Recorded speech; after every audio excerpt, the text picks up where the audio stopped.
I can't believe it, but they actually did it again, and it is exactly why I no longer trust NetherRealms with their fighting games. They always release the first game, full price mind you, and then they have like Wave 1 or whatever they call it, Season 1, Season 2 DLC characters, and of course you buy them because they're cool and exciting and all that. Then they release the complete or definitive or whatever edition with all the characters right off the bat, sometimes lower price, sometimes full price, but, you know, you already spent that money buying the DLC characters the first time, so it's kind of like a fuck you moment, okay?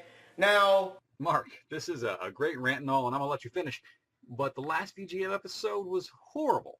Well, what happened there? Huh, what? What do you mean? The Dragonball Fighter Z episode. It wasn't even a full 2 minutes. Honestly, man. What the heck was that? Well, Brian, look at the game. I think the graphics speak for themselves. Okay, I admit, the graphics are great. It looks really good. But give your viewers some more information. You know, what characters are in it? What's the story? Does it have a story? What are the game mechanics? Anything, Mark. I mean, come on. Well, it's a fast-paced 3-on-3 fighting game with Dragon Ball Z characters in it. I mean, what else is there to say? Like, this doesn't actually warrant a full review. Like, right, bro? Yeah, that's pretty embarrassing, bro. Do it again. Well then, if that's what you guys want, yeah, the full review of Dragon Ball Fighter Z coming up.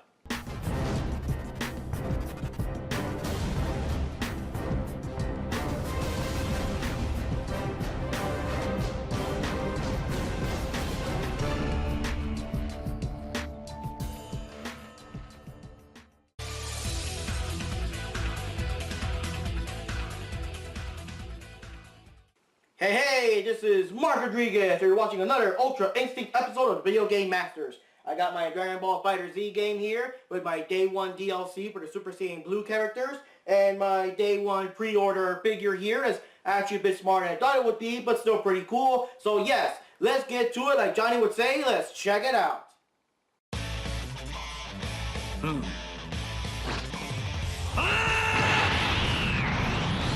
面白い試合になりそうだ。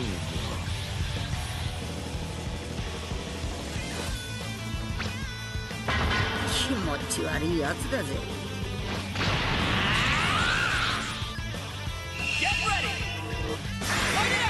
Dragon Ball Fighter Z was just released in January 2018 for the PlayStation 4, Xbox One, and the PC, but there was also free beta testing available late 2017. Developed by Arc Systems Works, the guys that brought you Guilty Gear and Blaze Blue, this game is a fast-paced 3-on-3 fighting game, similar to the Marvel vs. Capcom games. Whoever can take out all 3 opponents on the opposing team wins the match. The game has 24 characters to choose from, coming from both Dragon Ball Z and Dragon Ball Super. The roster includes Goku and Vegeta in their Super Saiyan forms, Gohan as a teen and as a young adult, Krillin, Yamcha, Tenshin Han, Trunks, Gotenks, Piccolo, Android 18, Android 16, Kid Buu, Majin Buu, Frieza, Cell, Nappa, Captain Ginyu, Lord Beerus, Hit, and Goku Black. You can also get Goku and Vegeta in their Super Saiyan Blue forms and Android 21 to unlock throughout the game. So far, Broly and Bardock have been added as DLC, with hopefully more characters to come. Come on, Kefla, you can do it. Bring on the Super Saiyan waifus. Alright, let's play this game and get some matches in. I can't wait.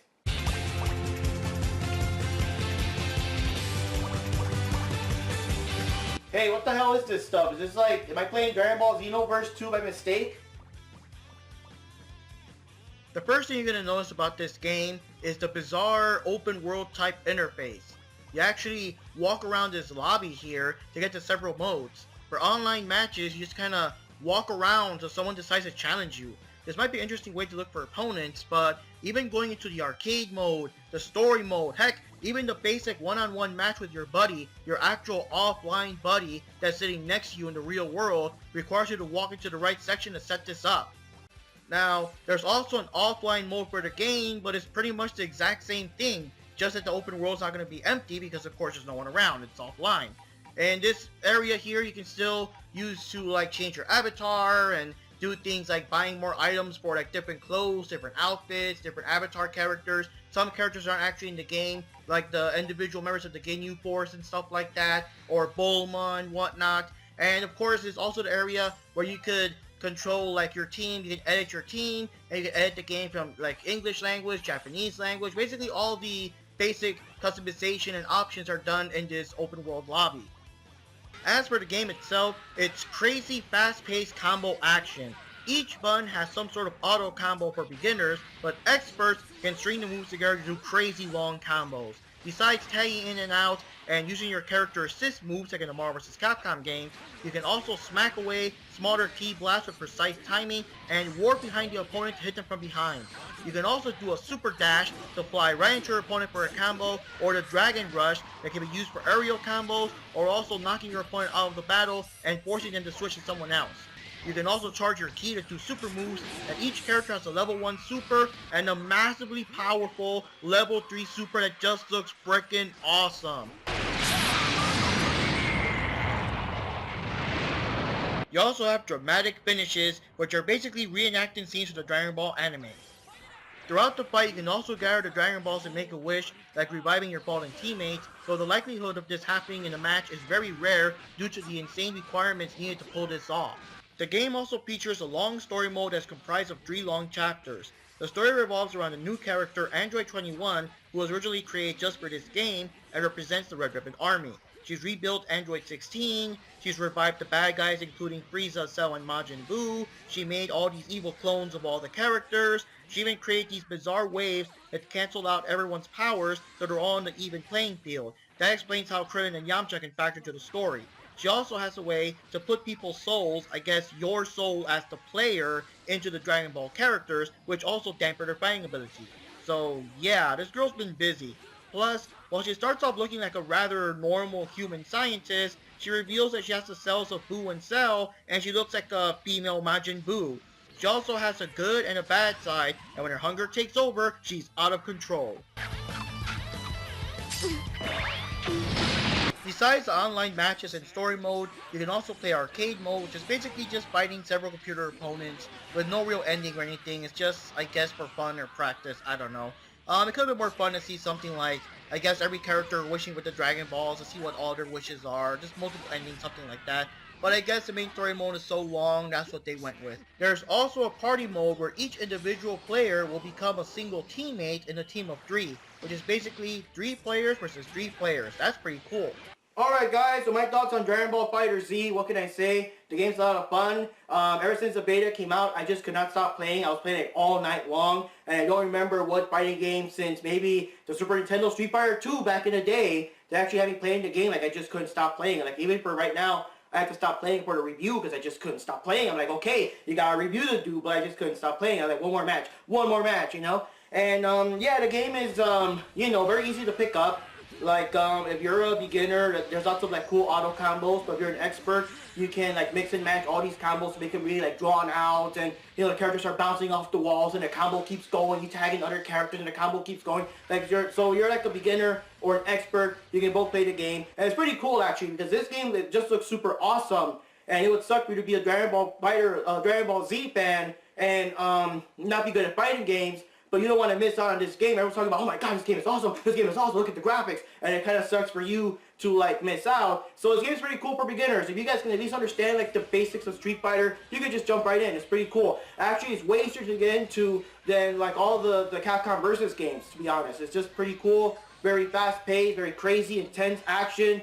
And of course, what can I say, the graphics are amazing. The characters look super awesome, like fresh out of the anime. They do all this stuff, man, the super moves, these big explosions that literally the energy beam is like flying off the planet, or the character is sent flying into a mountain and the mountain gets destroyed, or like, you know, literally the background just fucking blows up and shit, and looks like, you know, like the, I don't know, the volcanic remains, similar to like what happened to Planet Namek, and you're still fighting on the stage now looking all like destroyed after a big explosion. It's just so crazy.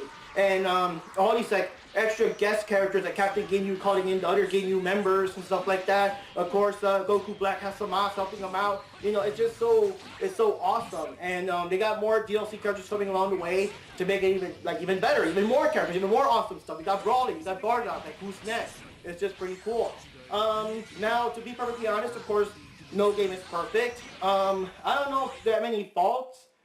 I guess the only faults I can say is, I guess the like opening interface is kind of weird. This kind of weird overworld view where you gotta walk around and stuff to either enter a ranked match or a tournament, or you know, to play the story mode, or even for 2 players. It's just kind of weird.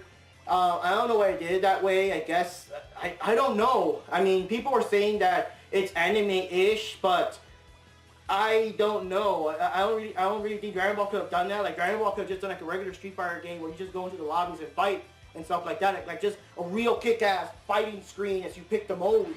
I don't know why they kind of did it to... I mean, if you just look at the game randomly without knowing, it almost looks like you're playing Xenoverse. So, I don't know. Maybe it was a way to get the Xenoverse people into it or something. It's kind of weird. And the story mode is also like very, very long and kind of repetitive.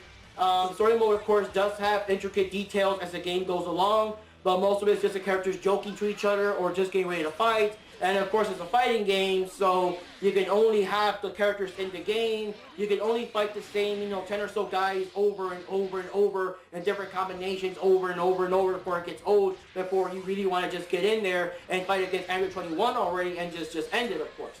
And yeah, you have to like do the whole thing to choose Android 21 and I think to get Super Saiyan Vegeta and Goku if you don't do like the whole day 1 DLC stuff and everything. But yeah, story mode, it is entertaining. The script is kind of weird. The American translation kind of feels like they're doing a lot of stuff based on either the dub or Team 4-Star, which is kind of weird.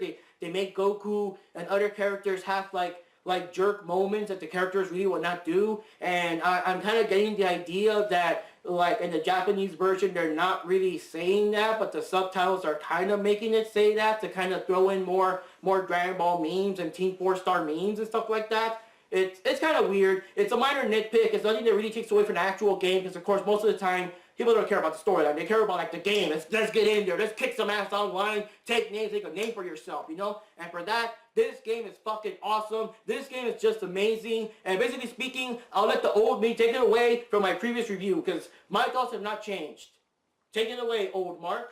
This is the most amazing, most badass, most awesome fighting game I've played in the longest time. I mean, just check it out. It's just crazy, fast-paced action, amazing graphics. I mean, if you're a fan of Dragon Ball Z, if you're a fan of Arc System games like Blaze Blue and Guilty Gear, if you're a fan of fighting games with the tag team and fast-paced air juggle action, just get this game. Just play it. Buy it, rent it, whatever. Just play this game. This game is so fucking awesome. And honestly speaking, that's all I gotta say. Mark Rodriguez here. Thanks for watching, and see you next time.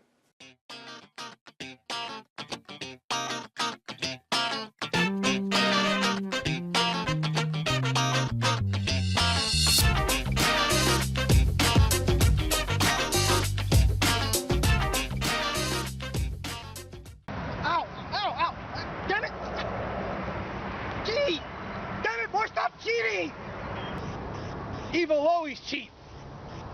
Oh yeah, we're gonna use that. I'm gonna use this.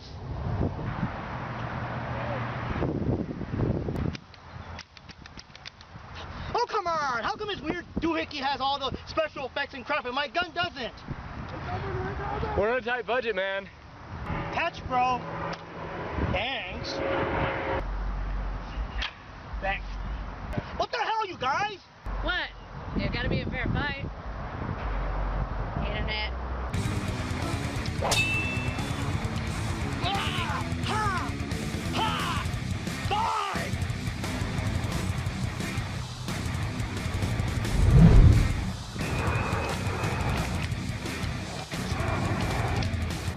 I'm tired of recording this. I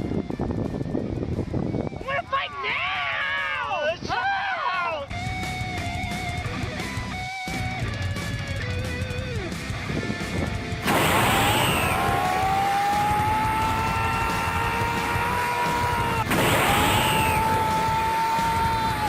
Johnny, what's the scouter say about his power level? Oh, God, do I really have to say this? Oh, come on, you gotta say it! It's over! 9? Really? 9, that's it? Okay.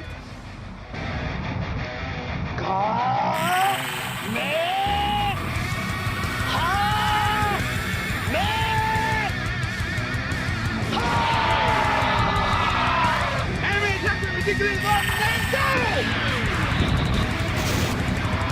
Yes, we'll finish it! Oh! Maximum level! Hey, guys! Oh, crap, get to the chopper!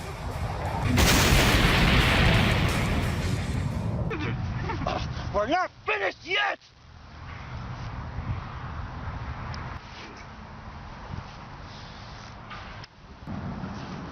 Enough of this, guys! Ándale, así, amigos, ándale, ándale! Give me this. Yes!